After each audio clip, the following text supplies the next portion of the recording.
a black single dad, took a job no one wanted, driving for a tough billionaire, and found his best days. Jerome Patterson adjusted his only good tie in the rearview mirror of his 2010 Honda Civic, parked outside the gleaming headquarters of Whitmore Industries. At 34, he was a single father facing eviction in 2 weeks if he couldn't find steady work. His 7-year-old daughter Zara was staying with his neighbor Mrs. Chen while he attended this interview. The one job no one else wanted. Personal driver for Victoria Whitmore, he muttered, reading the job posting again. Demanding schedule, difficult employer, previous drivers lasted average of 3 weeks. The pay was exceptional, $75,000 annually, but the reviews were terrifying. Ice Queen, impossible to please, makes grown men cry. But Jerome was desperate. After losing his accounting job 6 months ago, he'd burned through his savings and was down to his last $50. Zara needed stability, needed her father to succeed where others had failed. The elevator carried him to the 40th floor, where a stern receptionist directed him to wait. At exactly 2 p.m., the office doors opened. Victoria Whitmore emerged like a force of nature. Platinum blonde hair in a sharp bob, designer suit that probably cost more than Jerome's monthly rent, and ice blue eyes that seemed to analyze everything. At 29, she'd inherited her father's tech empire and doubled its value in 3 years through ruthless efficiency. "Mr. Patterson," she said crisply, not offering her hand. "You're on time." That's encouraging, since punctuality was apparently beyond my previous 5 drivers. "Yes, ma'am. I understand this is a challenging position." "Challenging?" She raised an eyebrow. "Mr. Patterson, I work 18-hour days, travel constantly, attend events where image matters, and have zero tolerance for incompetence. My last driver quit mid-route during rush hour traffic because I asked him to take an alternative route. Are you going to abandon your responsibilities when things get difficult?" Jerome thought of Zara, of the eviction notice, of the empty refrigerator at home. "No, ma'am. I won't abandon anything I commit to. We'll see. Your background check shows you were previously in accounting. Why the career change?" "My company downsized. I've been looking for stable work for 6 months. And you think driving a car requires no skill or intelligence?" The question caught him off guard. "Not at all. I think being responsible for someone's safety, managing complex schedules, and representing your company requires considerable skill and professionalism." Victoria studied him for a long moment. "Most applicants see this as temporary work beneath them. You seem to understand it's a serious position. I need this job, Ms. Whitmore, and I'll do it better than anyone you've had before. You start Monday, 6 a.m. sharp. Don't disappoint me." Hello, my Stop Racism family. Thank you for tuning in today. Before we dive deeper into this beautiful love story, I want to hear from you. Where are you watching from? Drop your country and state in the comments below. Also, I'd love to know your thoughts. What did you think of the story so far? Do you believe love can truly conquer prejudice? Let us know in the comments. We love reading them. And trust me, your words motivate us to keep making these videos. Let's make this video reach at least 50 comments. Your support means the world to us, and it drives us to create even more meaningful content for you. So don't forget to comment, share, and keep spreading love. Jerome's first week was brutal. Victoria's schedule was relentless. Board meetings at dawn, business lunches across town, client dinners that ran past midnight. She criticized everything: his route choices, the car temperature, even how he opened her door. "Slower approach to the curb, Mr. Patterson. I don't want to appear rushed." "Yes, ma'am." "And the music is too loud. I need to think." "Of course." But Jerome noticed things others missed. Victoria never ate lunch, surviving on coffee and determination. She took calls from Hong Kong at 5 a.m. and London at 11 p.m. When she thought he wasn't looking, exhaustion showed in her slumped shoulders. On Friday evening, as they sat in traffic, her phone rang. "Whitmore." "What do you mean the Morrison deal fell through? That's unacceptable." "No, I'll handle it myself." She hung up, rubbing her temples. "Tough day?" Jerome asked gently. "They're all tough days, Mr. Patterson. That's the nature of business." "May I ask something?" "What?" "When's the last time you took a real break? A day off?" Victoria's laugh was bitter. "Days off are luxuries I can't afford. While I'm relaxing, competitors are working. While I'm sleeping, international markets are moving. But burnout isn't productive either." She looked at him sharply. Are you giving me advice on running my company? No, ma'am. Just observing that even machines need maintenance. For the first time all week, Victoria was quiet. That weekend, Jerome used his first paycheck to catch up on rent and buy Zara new school supplies. "Daddy, why do you work so late?" she asked over their celebration dinner at McDonald's. "Because I'm helping someone who works very hard, sweetheart. And she's helping us have a good life." "Is she nice?" Jerome considered this. "She's complicated, but I think she's trying to be good at something very difficult."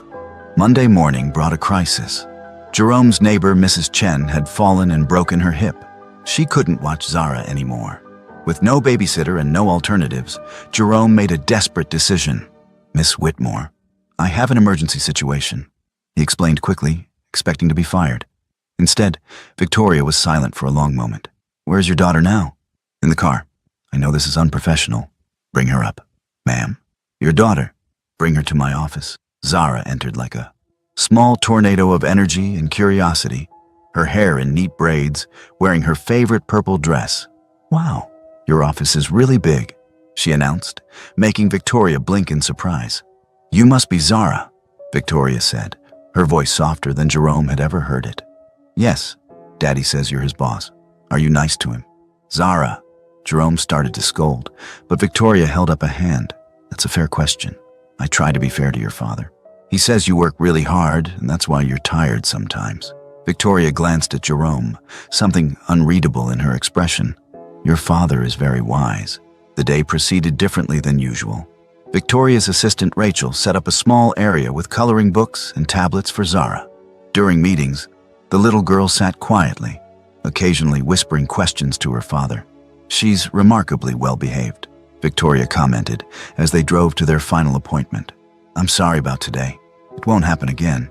Mr. Patterson, how old were you when your parents divorced?" The personal question surprised him. "They didn't divorce. My father died when I was 12. My mother raised me and my two sisters alone. That must have been difficult." "It was, but she showed us that strength comes from taking care of the people you love." Victoria was quiet for the rest of the drive. Over the following weeks, an unusual routine developed. Zara occasionally accompanied Jerome to work when childcare fell through, and Victoria began showing unexpected patience with the little girl's presence. "Miss Victoria, why don't you have kids?" Zara asked one day during a traffic delay. Jerome winced, but Victoria answered seriously. "I've been very busy building my company. It takes a lot of time and energy." "But don't you get lonely?" Victoria met Jerome's eyes in the rearview mirror. "Sometimes. Daddy gets lonely too, but he says having me makes him happy even when things are hard." That evening, as Jerome was about to head home, Victoria stopped him. "Mr. Patterson, I've arranged for Zara to have tutoring sessions with my assistant's daughter. Rachel's girl is 9, and they seem to get along well." Jerome was stunned. "Ma'am, that's incredibly generous, but it's practical. Consistent childcare will make you a more reliable employee." But Jerome saw through her business-like tone. Victoria Whitmore, the woman everyone called heartless, had arranged help for his daughter simply because she cared. "Thank you," he said quietly. "Don't read more into it than necessary," she replied, but her cheeks colored slightly. Over dinner that night, Zara chattered about her day at the office. "I think Miss Victoria is sad," she announced between bites of spaghetti. "Why do you think that, sweetie?" "She has lots of pretty things, but no pictures of family.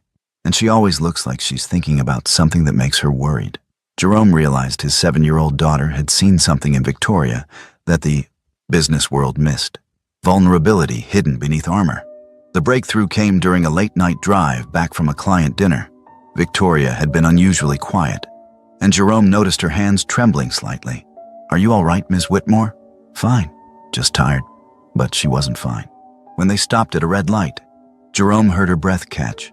In the rearview mirror, he saw her struggling not to cry. "Pull over," she said suddenly. "Ma'am, pull over, now." Jerome found a safe spot and parked. Victoria sat in the back seat, her perfect composure finally cracking. "I just lost the biggest deal of my career," she said quietly. 3 years of work, gone because I couldn't compromise on terms that would have hurt our workers. That sounds like integrity, not failure. Integrity doesn't pay salaries or keep the company competitive. She laughed bitterly. "My father built this empire through ruthless pragmatism. He'd have taken the deal." Would he have been able to live with himself afterward? Victoria looked up, surprised by the question. He never seemed bothered by difficult choices. Maybe that's why he needed someone like you to run things differently. For the first time since he'd known her, Victoria Whitmore looked genuinely vulnerable. What if I'm not strong enough? What if everyone's right that I'm too soft for this business? Jerome turned around to face her directly. Ms. Whitmore, I've watched you work 18-hour days without complaint. I've seen you make decisions that affect thousands of jobs. I've watched you show kindness to my daughter while maintaining standards that would break most people. If that's soft, then soft is what this world needs more of. Victoria stared at him for a long moment.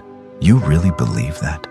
I believe you're exactly the leader your company needs, and I believe your employees are lucky to work for someone who chooses conscience over easy profit. Something shifted between them in that moment. The wall Victoria had built around herself began to crack, and for the first time, Jerome saw not the Ice Queen, but a young woman carrying enormous responsibility and doing her best to bear it with grace. How's this story hitting you so far? Tell us in the comments. If you're loving it, type 1. If not, type 0. We want to know what you think. After that night, Victoria's demeanor toward Jerome changed subtly. She still maintained professional boundaries, but there was warmth where there had been ice. She asked about Zara's school progress and remembered details about Jerome's life. How did your daughter's math test go? She asked one morning. She got an A-. She's been working with Rachel's daughter on fractions. Excellent. Academic success is important. She wants to be a scientist when she grows up. Says she's going to find cures for diseases. Victoria smiled. The first genuine smile Jerome had seen from her. Smart girl. The world needs more women in STEM fields. During a business lunch that ran long, Victoria surprised everyone by declining dessert to ensure they'd be on time for Zara's school pickup. Your daughter's schedule is more important than my sweet tooth, she explained when the client looked puzzled. That afternoon, watching Victoria interact with Zara, Jerome saw a different woman entirely. The corporate executive became almost childlike herself, fascinated by Zara's stories about playground politics and art class projects. Daddy, can Miss Victoria come to my school presentation? Zara asked that evening. Sweetie, she's very busy. Actually, Victoria interrupted quietly. When is the presentation? Jerome stared. Next Friday at 2 p.m., but I'll clear my schedule. And she did. Victoria Whitmore, CEO of a billion-dollar corporation, sat in a tiny plastic chair in an elementary school classroom, watching Zara present her project on butterflies with rapt attention. Afterward, as they walked to the car, Victoria was unusually quiet. Everything all right? Jerome asked. I was just thinking about something Zara said in her presentation, about how butterflies transform completely, becoming something beautiful and free. She's always been fascinated by change and growth. She's remarkable. You've raised an extraordinary daughter. Thank you. That means everything coming from you. Victoria stopped walking and looked at him seriously. Jerome, I need you to know, this job, having you and Zara in my life, it's changed something in me. For the better. It was the first time she'd used his first name. The shift from employer-employee to something deeper happened gradually. Then, all at once, late-night drives filled with meaningful conversations. Victoria joining Jerome and Zara for simple dinners when work ran late. Moments when their hands brushed passing documents and neither pulled away immediately. We're entering dangerous territory, Victoria said one evening as they sat in the car outside Jerome's apartment building. I know. I'm your employer. This could complicate everything. It already has. She turned to look at him. Jerome, I don't know how to do this. Relationships, feelings, they weren't part of my business plan. Maybe that's the problem. Love isn't something you can plan or control. Love? The word seemed to startle her. Yes, Jerome said simply. I love you, Victoria. Not the CEO, not the billionaire, you. The woman who rearranged her schedule for a 7-year-old's presentation. The person who cries over deals that would hurt her workers. The brilliant, kind, incredibly strong woman I see when the boardroom mask comes off. Victoria's eyes filled with tears. I love you too. But Jerome, the world isn't going to accept this easily. A black single father and a white billionaire. People will have opinions. Let them. Their opinions don't pay my rent or raise my daughter or make me happy. What about Zara? How would this affect her? Zara adores you. She's been asking when you're going to be her second mom. Victoria laughed through her tears. She has. Every day for 2 weeks. She's already planned the wedding. Apparently it involves a lot of purple flowers. Purple is her favorite color. Everything about Zara is your favorite thing lately. Victoria reached across the center console and took his hand.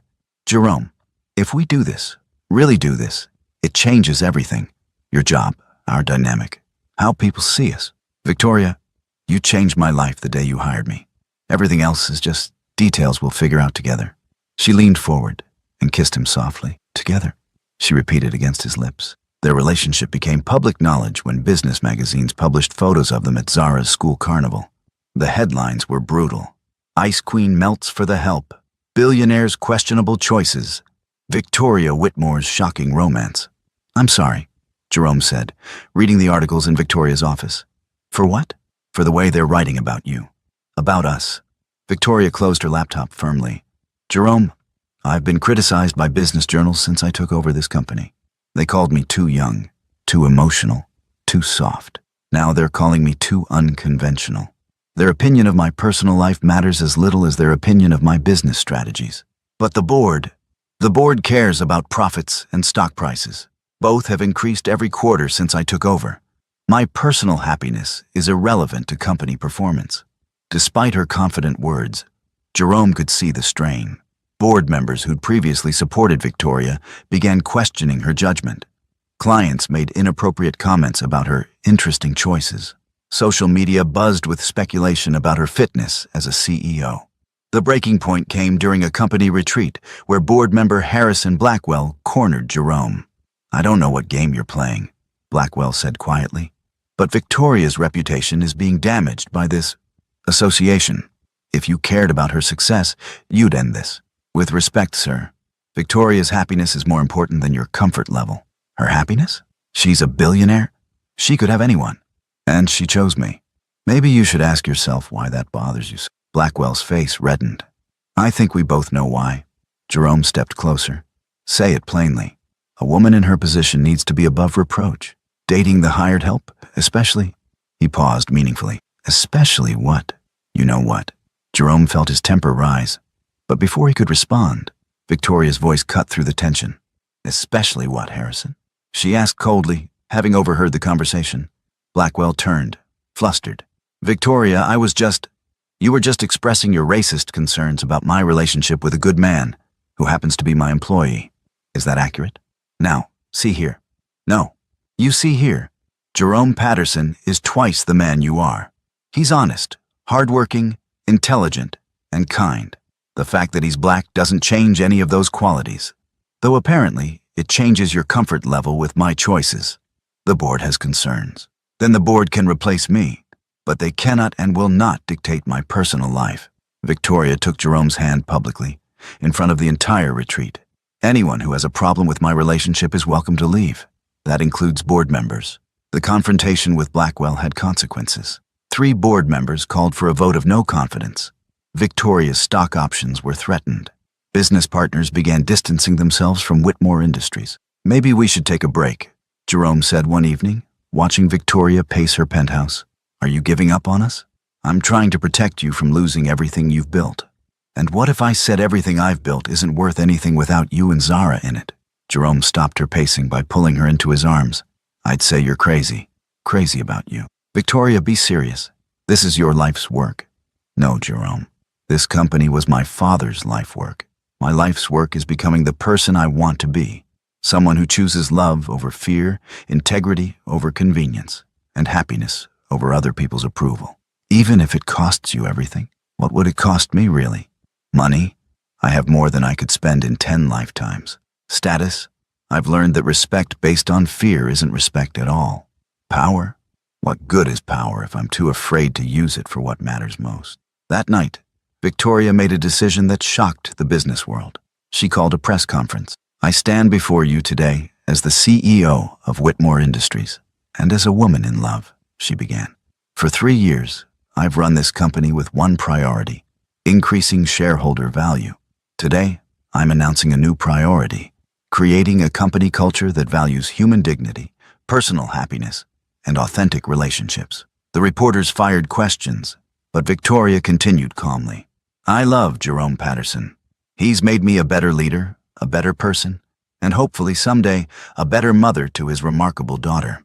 If the board feels my personal happiness compromises my professional effectiveness, they're welcome to replace me, but they will not intimidate me into sacrificing love for their comfort.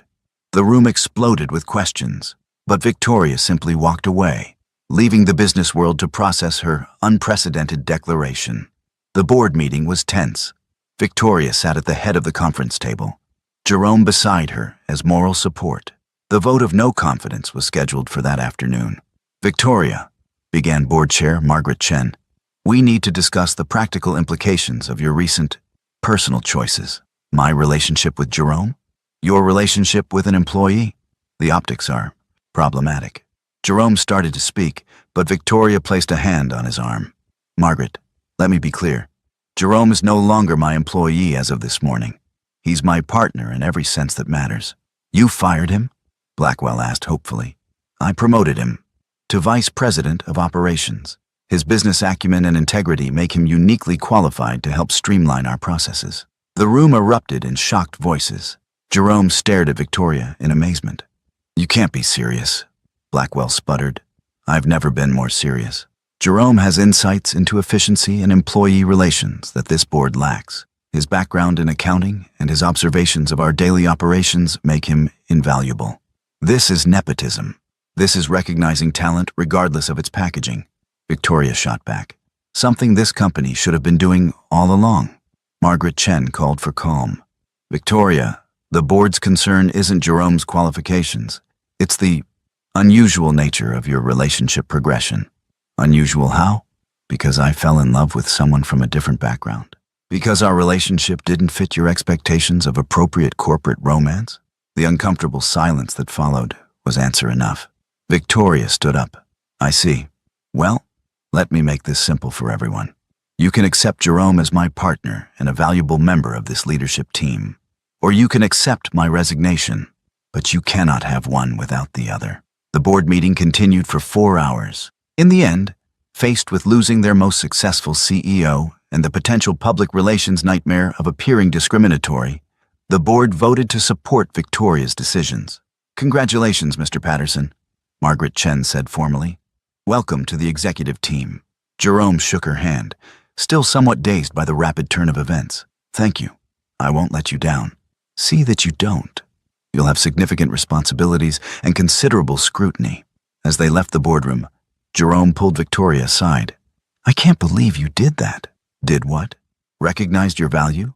"Jerome, you've been essentially managing my schedule, analyzing our routes for efficiency, and offering insights into employee relations for months. The promotion just makes it official.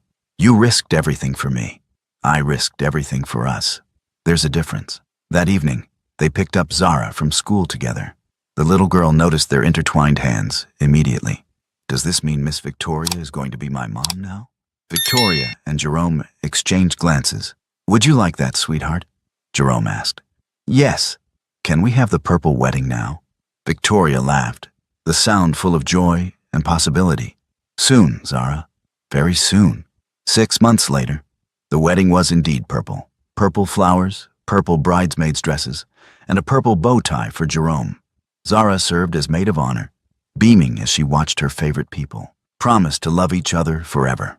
In his speech, Jerome talked about unexpected blessings. "I took a job no one wanted, driving for a woman everyone said was impossible to please. Instead, I found my best friend, my greatest love, and the woman who taught my daughter that strength and kindness can coexist." Victoria's speech was shorter, but no less heartfelt. "Jerome didn't just become my driver. He became my conscience, my anchor, and my home. He and Zara showed me that success isn't measured in stock prices or quarterly reports. It's measured in moments of genuine happiness and the courage to choose love over fear." How's this story hitting you so far? Tell us in the comments. If you're loving it, type 1. If not, type 0. We want to know what you think. 1 year later, Victoria and Jerome sat in their backyard watching Zara practice her science presentation for school. The little girl had grown confident and articulate, thriving in their blended family. "Any regrets?" Jerome asked, pulling Victoria closer on their porch swing. About what? Giving up the simple life of just running a billion-dollar corporation for the complicated life of marriage and motherhood? Victoria laughed. Jerome, running Whitmore Industries was never simple. But this is beautifully complicated in all the right ways. The board meeting went well today. Profits are up 15% this quarter. Turns out that promoting based on merit rather than connections is good for business. Who would have thought? Your father would be proud. I think he would be. Not because of the profits, but because I finally learned to lead with both strength and heart. Zara ran over, interrupting their quiet moment. Mommy Victoria, will you help me with my presentation about family traditions? Of course, sweetheart. What kind of traditions are we talking about? The kind where daddies and mommies choose to love each other even when other people think it's weird. Victoria and Jerome exchanged amazed looks.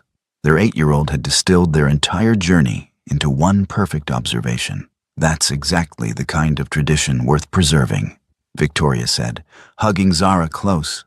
As the sun set over their suburban home, a far cry from Victoria's previous penthouse, but infinitely warmer, Jerome reflected on the journey that had brought them here. A job no one wanted had led to a love no one expected, proving that sometimes the best things in life come disguised as the most challenging. The former driver and the billionaire CEO had created something beautiful together, a family built on mutual respect, genuine affection, and the radical belief that love really could conquer all.